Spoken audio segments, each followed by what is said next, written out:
Hi, this is Tali Berman, and welcome to part two of my video series on how to help your child with autism and his or her meltdowns, both how to prevent meltdowns and how to manage meltdowns once they happen so they just move by more quickly, more slowly, and become a really learning experience for both of you.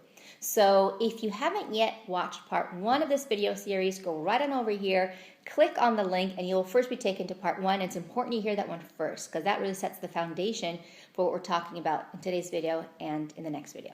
So we know how much meltdowns affect your child, affect you, create stress and frustration for your family. So I really want to help you tackle this. Many families have asked me in my countless surveys to really give you tools on meltdowns. So I'm really excited to share this with you.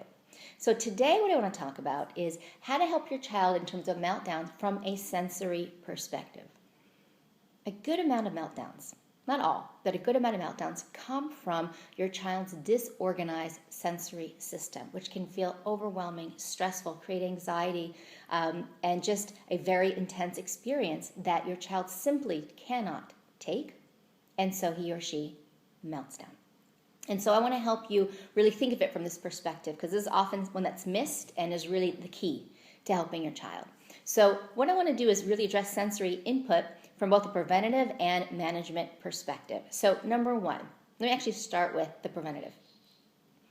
To give your child ample sensory input throughout the day, throughout his life, not just when he's having a meltdown, but throughout his day so that he doesn't necessarily get to a point like a pressure cooker where he has to have a meltdown. All right, so what does this mean?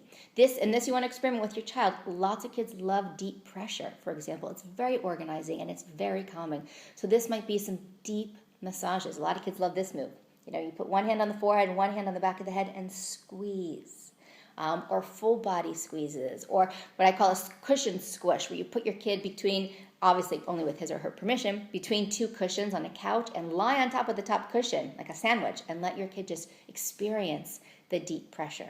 Some kids like massage, some kids love to swing and spin, some kids like brushes or tickling, right? So it's very important to give your child sensory input throughout the day to help him organize, to help him feel his body in a way that makes sense to him. Now, with sensory input, I also want to add the idea of physical exercise. Physical exercise is a great way to release, is a great way to organize, is a great way to create and master control over your body and your body's experiences. So if exercise, if physical activity is not a big part of your child's life, I beg you on behalf of your child to make it a regular part of his life. This could be things like biking, swimming, running, swinging, climbing. So many kids need this kind of activity. It helps them, as I said, both organize and release at the same time. So first of all, I really want to encourage you to make that a part of his or her daily regimen. And again, experiment with what your child wants most and see, what is my child seeking? A lot of parents will say, my kid comes up to me and sticks his head in my hands wanting me to squeeze it. Or will put my hands on his feet. In many ways, children can really ask for what it is that they need, what it is that they're looking for. So look for those cues. And if those cues aren't so obvious, try different things and see what your child responds to. See what he wants more of and see what he moves away from. Whatever it is he moves away from is not really the thing that's going to satisfy your child's sensory needs. So that's preventative. But in terms of management, oftentimes if your child is having a meltdown, he's already past that breaking point, then oftentimes physical contact and sensory input could be the very anchor that helps bring your child back, that helps reorganize your child, so he can move forward in an easier way. So I'm thinking about this one family I worked with, for example, where she had a sort of routine, and routines are great because then your child also knows what to expect, and it's predictable. It adds that component of predictability that so many kids on the spectrum love, where she would give him squeezes from his shoulders, down his arms, through his elbow joints, and down to his hands. And while she did that, she would count.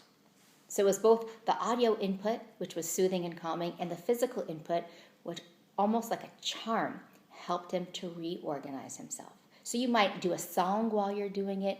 You might count while you're doing it. You might talk him through it while you're doing it. But really, in the midst of a meltdown, if your child allows you, to give him physical sensory input. Squeezes are usually the best, but again, experiment with your child to help him ground himself in his body and begin to calm down. And stay with it.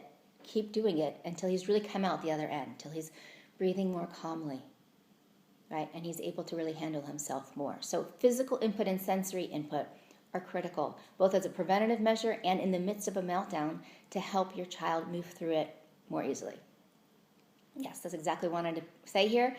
So I would love to hear from you. Do you use sensory input or physical input as a way to both prevent and manage meltdowns? I would love to hear your ideas. Scroll on down and tell me, what do you do if you do anything like this that seems to help your child? And if not, what is one thing you're taking away from this video? Scroll on down. I would love to hear from you. And if you're watching this video anywhere other than my blog, hop on over to www.taliberman.com. I'd love to hear from you.